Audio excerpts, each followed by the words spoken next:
I don't want to spend a ton of time talking about August 31st, but tell me, what do you remember about that day? Yeah.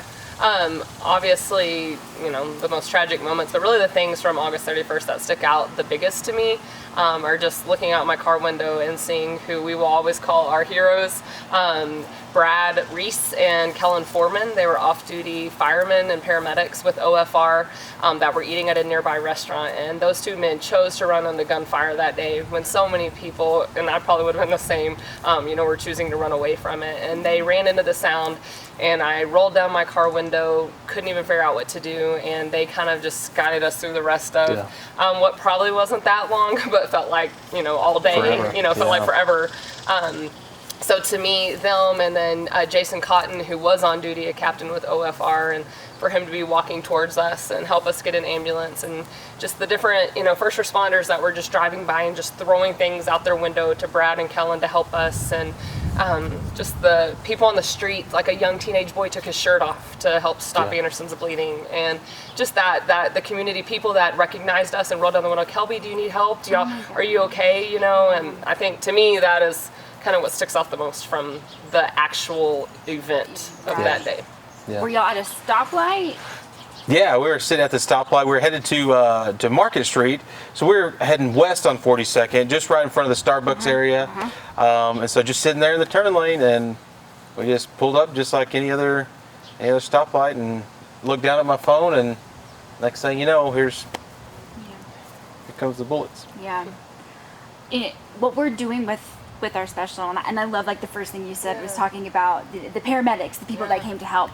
So we've interviewed how many, like 30 first responders that awesome. had That is so cool. in that day, Good. and telling it from their perspective, and the actions, and what we want to drive home is the things that every single first responder did that day, on duty or off duty, saved lives. Absolutely.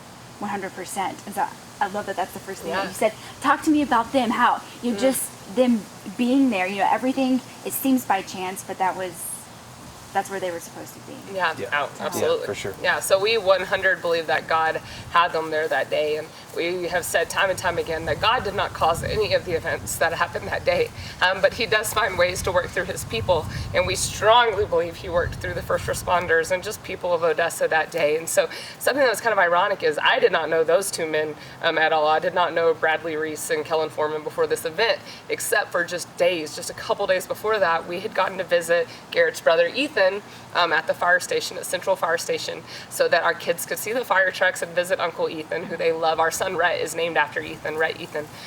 So those two men were there that day, and I didn't even register at all. I'm sure we said hi to them.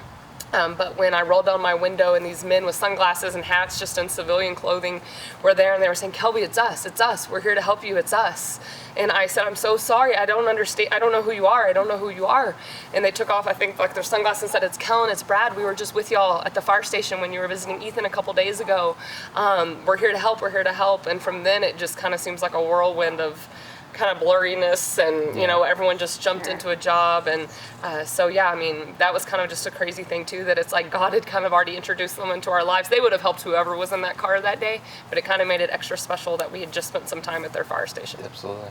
That gives me chills, and it makes me tear. Yeah, because it's crazy. I mean, that's the things for God has just, been in it, just like Jason Cotton, we knew him, and for Jason Cotton to be, he was on duty that day, but for him to be, I say he was walking, Garrett said, Kelby, he was running down 42nd Street, and I was running down 42nd Street with Anderson in my arms and just yelling, Jason, we need an ambulance, we can't get through, we need an ambulance. And obviously we just couldn't get through because they were doing the best they could. Yeah. But to get to recognize him, and Reed Jones, who was a student at Permian when I was teaching at Permian. So we've I've kind of kept in touch with him here and there, and Garrett, I don't even remember really seeing Reed, but Garrett talked to Reed, and he helped, he stopped to help. And so, I don't know, it's just amazing. And that's another benefit of living in a community where you can roll down your window and people are there to help. And thank God. Thank God for that. Yes. Was Anderson able to get to an ambulance, or did she have to be taken in someone's police unit? Yeah, no. So, we tried, couldn't get through to 911, and then kind of started realizing everything that was going on. Brad and Kellen were there helping, And next thing you know, I mean, we hear the ambulance and the sirens and all that kind of stuff. And I think people stopping, it kind of just made its way back down the traffic that we needed help, or that a little girl had been shot. And so next thing you know, I look over and we see Jason Cotton running through literally just like running through the cars in his bunkers and in his gear.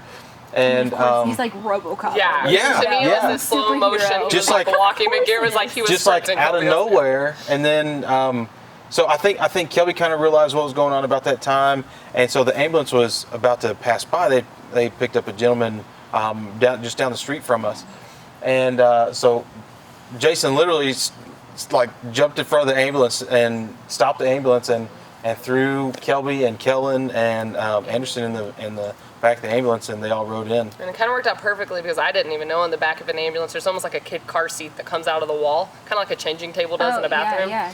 And so this man was in there with the paramedics that were on duty, and Kellen jumped on it's not a phone, but whatever, walkie-talkie thing to call the hospital and tell them we're coming, and we strapped Anderson in, and I just kind of kneeled down. I mean, there really wasn't room, but just kind of kneeled down at the front and held on to Anderson, and that sweet man who I don't even know who it was laying there with us, and he kept just saying, take care of the baby. He couldn't see us because we were behind him. And he just kept saying, take care of the baby. I hear a baby. She needs you. And his paramedics that were taking care of him were saying, sir, you need us. You need us. And they were saying there's another paramedic taking care of her, which was Kellen off duty. They were taking care of us. And so to that man, if you remember, I mean, honestly, I wish I could thank him and, just tell him thank you for worrying about my baby when he was in such crucial condition too, fighting for his life. And I've never met him. I'm not even sure which gentleman it was, but I don't know. Those are the people I wish I could go back and just hug, tell them thank you for caring so much, Well, when I was in the newsroom by the time, it was a crazy day. Yeah. And when we heard that there was a little baby that had been shot, everybody just, for every person, it was just kind of like, but when you hear someone so young, everyone just kind of stopped for a second and was like, but then the picture for us is made me cry even talking about it. Seeing that picture was just like in the darkest day, and you see her there smiling. Yeah. Talk about that. She's so young, and somebody just she has no idea what's going on. And we acknowledge and talk about a lot that we got a lot of extra attention, I feel like, and our daughter got a lot of extra attention, and I know it's because she's young and she's cute and she had pigtails and she was a baby, but I also am thankful, I guess, and just believe she was a symbol of hope. Yes. In the absolute darkest and worst of times, and kind of was the smile seen around the world, because even though part of her smile had literally been knocked out and had a hole through her mouth and her tongue and just was in so much pain, she just kept smiling. And she genuinely did. She was taken to Lubbock, and by the time we got there, she was already kind of walking around drinking a juice box. I had never even given her a juice box yet, I don't think, at that point. And she was so excited, I'm sure, to have a juice box. So she was just kind of laughing, hooked up to her IVs, walking around with her juice box. And I mean, she very literally still had blood just dripping out of her face because we hadn't done surgery yet, but she just didn't stop and was way braver than we were.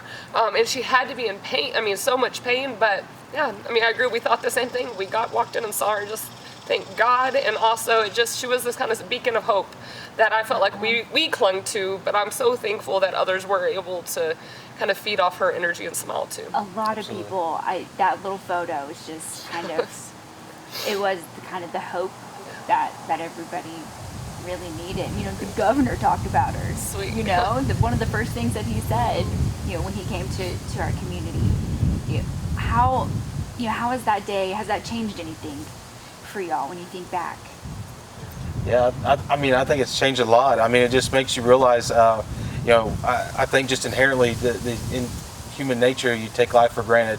You take a lot of things for granted. And then it just really makes you step back and think, we could be sitting here doing this interview with you, and the next thing you know, something could happen, and that's all she wrote. And so it makes you really think about, what kind of legacy do I want to leave behind for my kids and for my community, and what kind of impact do I want to have made? And it just makes you really think about life, think about your decisions, think about your attitude, and just kind of how do I want to move forward, and how do I want to be remembered? Because here in the next minute or two, we could all be gone. That could be all she How wrote. fast everything changes. Yeah. You know, and just 1 second, everything could be different. Yeah. And what a testimony Anderson has. Yeah. You know, Yes. it's incredible, and just to see her running around, I just love it. I just love it. What do you know, if somebody reads about people are going to read about this day. You know, we're in a strange club, unfortunately, with other communities, and Anderson's part of that story. What do you hope somebody takes from her part of it? What do you hope someone learns? I think they just, from the whole story in general too, I just hope that they pick up on the importance of community and hope, and rallying during the worst of times. And yes, this is a moment in history, unfortunately, that will always be marked by the very just senseless, kind of acts of terror that went on that day. But since then, so many people have pulled together. So many people have been our community. We've had the opportunity to thankfully be community for other people. So I hope that's the part, in the kind of history book that is remembered. And, from that, I guess, I don't know, that evil doesn't have to win, I guess. And in so many ways, I don't want to say it won, but in so many ways it impacted families forever. And there are parts of their family they'll never get back. But that we can all cling on to all the good and the hope, and I don't know, I guess that we are a resilient community. And if this ever happened in another community, that you can be too, and that you can come together to support each other during the worst of times. Absolutely. I think a lot of people have been inspired by your family's story. There was the kids in Lubbock that got together, donated things, and y'all found an opportunity to give back and bless others. Talk about this past year in that way, being able to be a part of something a little bit bigger than just your family unit. Oh, absolutely. So anytime, unfortunately, when there is a storm and there is tragedy, there's a lot that comes with that. But one thing we've kind of been using the term a lot lately is that there's so many rainbows that come with that. There's so many rainbows that come after a storm. And a lot of those rainbows are received and are gifts that are given to us in the form of just support and friendships and community. But I would like to think our family has been working hard to try to be rainbows to other people in the middle of their storm, and to try to make our world a better place to pass it forward, because we will never be able to individually thank every single person that helped us on so many different levels and scales. But one way we can pay it forward and honor those people is to try to just make our world a better place, and to build that into our children, to leave that legacy, as Garrett said. So, many different ways, but one of the biggest ways is we've been so honored to get to be the Children's Miracle Network champion family this year. It's been such an honor. And due to Corona and COVID, we are getting to stay on another year, because it's kind of been, we don't feel like we've been able to really support it as much as we want to, so we're going to get to do it another year. But through that, we've had opportunities to just help fundraise and spread their message and partner with the hospital and try to work hard to make changes for healthcare in our community. Because our baby girl, thank God, was able to be air flown out that day. But we've spoken with some parents that their babies weren't able to be air flown out for whatever reason. Maybe they weren't stable enough. Maybe the weather was bad. There's so many situations you don't think about. And so we are working hard. We know it's going to take a lot, and it may not even happen in our lifetime, to get the children's health care in this community where we believe it can be. But that is one way, just one kind of little rainbow that we feel like we've worked hard to kind of represent our community and give back a little bit. Talk about the rainbow thing. Where did that come from? Y'all just had a party that was celebrating, I think, both the kids' birthday and... Well, it kind of started when they turned 2 in March, and they're twins. So after everything we'd been through, I just felt like we needed happiness, and we really just needed to celebrate. I was thinking of their birthday party. I think I had planned to invite the whole town. I invited all the first responders that helped us, and their families and their kids and our church family, friends, everyone. And their birthday's March 16th, so we literally canceled it like the day before the party, after everything kind of hit hard with coronavirus. And so... But I wanted to do a Noah's Ark 2x2 theme because they're twins and they were turning 2. Yeah. So since then we canceled it, and I just been feeling all the emotions lately, I feel like, with everything going on. And I wanted so badly to be able to still invite all those first responders over and to tell them thank you and honor them. But obviously with everything going on, that's not safe to have, that many people over right now. So we still just chose to kind of honor them on their behalf and have a rainbow after the storm party. And we did, and we spent last weekends just celebrating them and honoring them. And we still have some ideas and ways that we want to more personally do that. But we, as a family, came together to just thank our family for all they've done to support us through this last year, and just kind of make some memories with our kids about how important it is to honor the rainbows in your life. So I love that analogy. That's just, that's kind of perfect. yeah, thank you. It is. I was like, it is. And God does give us that. He doesn't promise bad things aren't going to happen to us, but He does promise that He's going to send us the help we need, and He's going to walk beside us. And so we saw that through the shooting and in many other times in our life, but thankful for it. Have y'all been able to talk to the paramedics that got into the ambulance that came up and yeah, so they're in our life forever, whether they want to be or not. I don't know. I'm they're like, stuck with us. Yeah, they may not want to be with They're us, stuck. but no, Brad and Kellen forever will be on our life, and it's also just this amazing, sweet twist that they're really good friends with his brother. I mean, Ethan, which we never Brad and did not know. Kellen actually works with Ethan. They're on the same shift. So they work together all the time every now. day. And, Brad, so that day they were actually celebrating his promotion to captain, so he's not on their shift anymore, but we still, we've befriended their wives through this, and we try to get together. It's been obviously hard lately with Greta, but we took them all little gifts and got pictures made of them in Anderson. We went to a hockey game together. We've tried, they will always be a part of our life because they truly are our heroes and our angels that I know God sent us. I mean, I always want both of our children to try to stay in touch if we can, to just, and Jason Cotton's girlfriend who made the cakes for the party, she made rainbow cakes, so I was like, that was kind of sweet. It's kind of, we got to go to Jason's house to pick up the cakes. And that's so sweet. It kind of was sweet that they were involved that way. Yeah, so. I love that. You know what? Talk about those guys and what they were right there when you needed them, and it has just blown me away. After talking to so many people and the role that they played, it's as dark as it was. It's hard not to see God's hand. Absolutely. In it, they were exactly where they were supposed to be, and I mean, just everything was. It seems like it was by chance, but because they were where they were, so many people were saved, and it's just. Talk about that. Like, what is, as you haven't, I don't know if you have already said this or not, but, how have you spent a lot of time thinking about, like, thank God that they were right there where they were when, and they happened to see you rolled on the window. And there are just so many things too. So yes, I mean, obviously I know they were placed there outside our window choosing, because and I'm not judging, I'm not sure I would have ran into gunfire, but I just think for those to be the two people that chose to run towards us that day, it's just amazing. And they were so good. We were I was a hysterical mess, and they calmed me instantly and just got me to be able to be the mom I needed to be for Anderson, and to just care for her, and to be able to stop the bleeding or try to stop it, and to get us stable to where we could be moved is amazing. But just kind of another part of the story I don't think we've really ever told anyone is crazy too is, so my best friend my entire life, Blair, who's just, more of a sister than friend to me, I don't know why, but whenever tragedy strikes, it just seems like she's one of my first phone calls. And so I called her and I said, I need you here, and I think inside I knew I needed her to come get Rhett, but I don't really know why I called her. So I called her. She was at Target with her daughter. She jumped in. She happened to be on the right side of town to come towards us, because my parents and stuff that I called coming from the east, they never made it to us. No. We never saw them until we got to Lubbock. Yeah. So she just happened to be at the right part of town because she lives over here on the east side. So she got to us, and later I talked to her about this way after. And she was like, it was just so crazy. She loaded up my son, Rhett, and she said, this fireman paramedic came up to my car and said, ma'am, I need you to drive me over here, because they couldn't get the fire truck turned around, and he was trying to get to another location to save someone. And she said, she said, I probably shouldn't even let him, she said, I don't know, it was just crazy. She said, but sure, I let him jump in my car so that she didn't have to take him far, but she was just trying to get him there so the fire truck could get turned around.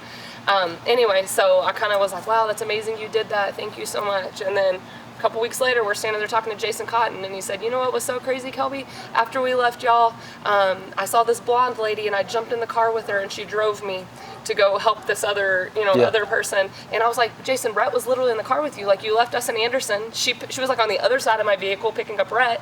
He jumped in her car and was with my son and did that. It's just, there's so many little things, like I said, that all these people were placed around that day that It's amazing. It's amazing. It's Yeah. amazing, and it's a God thing. And I'm thankful that each one of them, they rose to the call. You know, when we got to the emergency room, there were doctors you could tell had just come in straight. They were in just khaki shorts and tennis shoes, and you could tell they just came as lot they of were. people were. Yeah, Yeah. just A lot. came as they were. You know, and I'm so thankful for that, because when you choose to be a first responder or in the military or a doctor or a nurse, you know, that job doesn't always stop when you're at Target or you're, you know, at a restaurant celebrating. And I don't know if I'm brave enough to always do that for someone, but 9 times out of 10, those people are. And so they deserve to be honored, because they realize their job doesn't stop just because they're eating dinner, you know?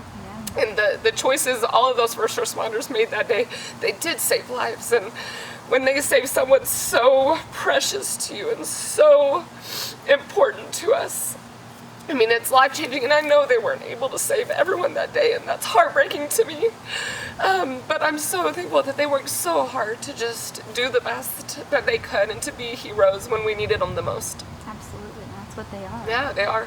Without, and like even the ones that, you know, we've, you know, we'll say, you know, the word hero, and Yeah. they say, I was just doing my job. Yeah. Like, no, and it's just makes me just love them even I more know. for that.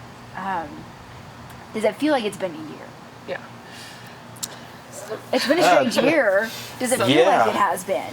You know, that's what Kelby and I talked about. You know, if there is a silver lining to the coronavirus, I think for me, and I think we've talked about, you know, for us, it's kind of helped us get our mind off of the shooting a little bit. Garrett works That's in just- healthcare too, though, so that's why I think it. Yeah, it's just been kind of a busy, He's been crazy busy world, with but it just, you know, so much has happened over the past year, and it's crazy to think that we're already a year out. It's just flown by, but yeah. it's- Sometimes shorter, sometimes longer, or sometimes I just think, Yeah. I can't believe that was that long ago, you know? Yeah. And then other times, yeah, it seems, I don't know, yeah, like it's been a really long time, like life, we almost don't know life differently too. Yeah. I think it's when you look at Anderson, I mean, half of her life, she's only 2, you know, so I'm like, Yeah. half of her life has been, you know, living with this, I guess, you know, Yeah. and most of her, she'll never remember this not being a part of her story. Yeah. And so I think that's why we just always have to work so hard to, I don't know, make sure that she's using that part of her story to just honor God and to serve. And I know she will. I know. Yeah. I don't ever want it to be a burden for her or something that, you know, but I want it to just be something that empowers her, I guess, of how brave she is and how she can always use her story she's- for the better. She's brave. Yeah, You know, I agree. she's the boss. Yeah, yeah. You saw, you Yeah, see, oh, she yeah, is the she boss. is. girl. You know, when you see, you know, just that little girl just running around and just so much, just, she's like joyful eyes. I mean, just, you know, everything lights up. You know, what do you see when you see her running around and just Joy. being herself? I see God. Yeah. I do. I see God and Jesus. The first thing they'll tell you if you ask, where's God or where's Jesus, they'll tell you He lives in my heart. That's the first thing they'll say. And that's what I see. I just see God's love and forgiveness. And in a sense, that kind of can't be taken from you, you know? I think part of it can, but I see that evil can't win in some ways. I know there's some ways it feels like they can, but when you look at her, you know, it just makes me want to be more like her and, and realize that I guess we are in control, I guess, to an extent of our emotions and how we let different things affect us. Because you look at her, you know, and Never. yeah, she's not letting any of that affect her. Absolutely So, which is not. beautiful, and I want to Yeah. be more like that. And she has just the sweetest smile, and to think that, you know, somebody tried to rob that of me, and not just her, literally, Yeah. but, you know, it's an entire community. And Yeah. I think she's really just turned into like this symbol of, you know, strength and Yeah. hope, and just all of the things that we, you know, can find healing in. Yeah. And who would have thought it? You know, God uses us as vessels, and He used at the time, a 1-year-old Yeah. to show Yeah. the world that we're I okay. could not agree more. Yeah. That's beautifully said. Yeah, I agree.